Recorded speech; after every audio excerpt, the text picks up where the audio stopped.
Si sa vie était une course de vélo, David Lapartien serait à coup sûr devant, loin devant, dans le groupe d'échappés. À la fois maire de Sarzeau et patron de la Fédération française de cyclisme, ce passionné de vélo ne compte pas ses heures ni les kilomètres. Géomètre expert de formation, il choisit en 2008 de se lancer à la conquête de la mairie de Sarzeau. Premier combat politique, première victoire.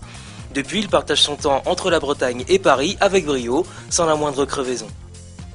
David Lapartien, vous êtes à la fois maire de Sarzeau et patron de la Fédération française de cyclisme. Comment vous faites pour tenir? C'est un contre-la-montre permanent du lundi matin au dimanche soir, mais quand on se présente dans un certain nombre de mandats, c'est pour les exercer.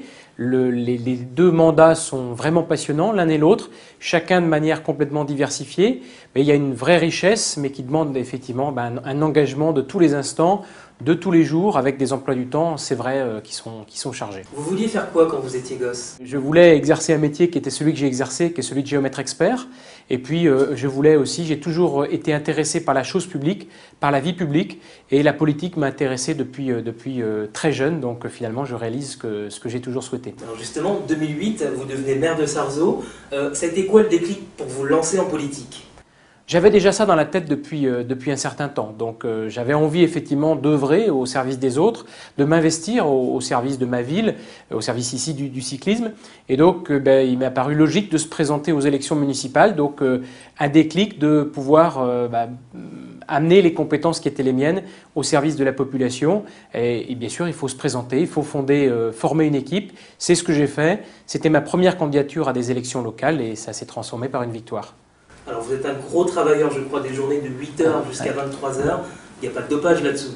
Il n'y a pas de dopage là-dessous. C'est vrai qu'il y a des jours où on est un petit peu épuisé, on aimerait bien un petit remontant pour être en forme, mais comme on dit en vélo, on les fait à l'eau.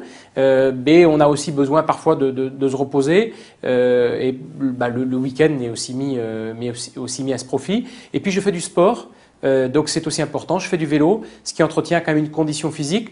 Je ne pense pas qu'on puisse faire ce rythme-là sans être non plus en condition physique et sans par moment faire du sport et se relâcher. Donc 3000 km à votre compteur l'an dernier, c'est ça? 3000 km, c'est beaucoup et pas beaucoup. Compte tenu du temps qu'ils mettent à partie, je trouve que c'est encore pas mal. Et ça me permet de garder un bon petit coup de pédale.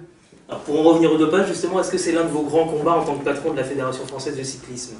C'est un des combats principaux du vélo parce que notre sport il est magnifique, mais notre sport il est vraiment entaché avec des problèmes d'image et notamment liés au dopage. Donc nous devons combattre de toutes nos forces contre le dopage. En France on l'a combattu, ça ne veut pas dire que le risque zéro n'existe pas, mais on doit continuer l'ensemble de nos efforts. Mais je peux vous dire sincèrement que les choses s'améliorent et qu'on recommence à voir du vrai cyclisme, même au niveau international.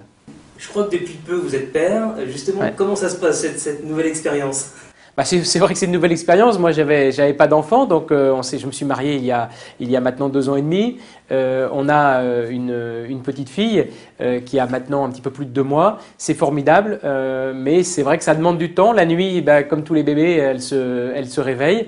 Mais ce sont des heures qu'on ne compte pas, ce sont des heures tellement formidables. Et le soir, c'est aussi un bonheur d'arriver à la maison et de voir le sourire des enfants et notamment le sourire des jeunes nourrissons. Et s'il y avait un autre sport que vous aimeriez diriger, ça serait lequel? J'aime la voile naturellement, je suis maire d'une commune littorale.